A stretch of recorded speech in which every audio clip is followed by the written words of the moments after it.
So in this question, I know it can look quite daunting. There's quite a few different things going on there at this moment in time.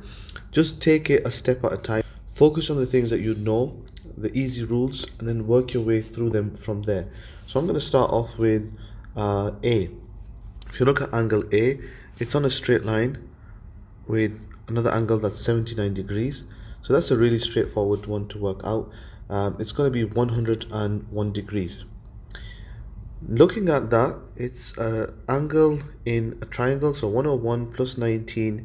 Take that away from 180, it's going to give you the angle B, which is 60 degrees. Now if you can see it, you'll know that C is also going to be 60 degrees because they are in the same segment. B and C are in the same segment.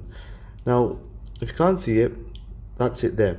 Okay, you've got the bow and tie thing going on, and that means that this angle here, which is B, is going to be the same as C over here.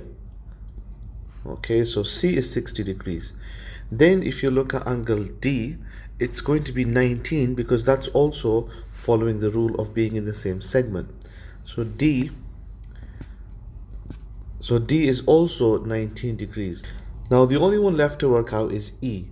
And E, you have to look at a different rule to be able to work it out. As you can see, these two arrows here, so this arrow here and this arrow here, those indicate that these two lines are parallel.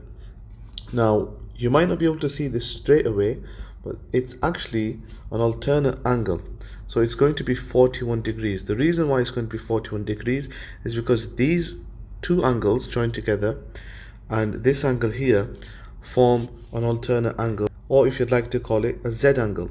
Okay, so Z angle is when it's like this and these opposite angles are exactly the same, and that's what you've got there.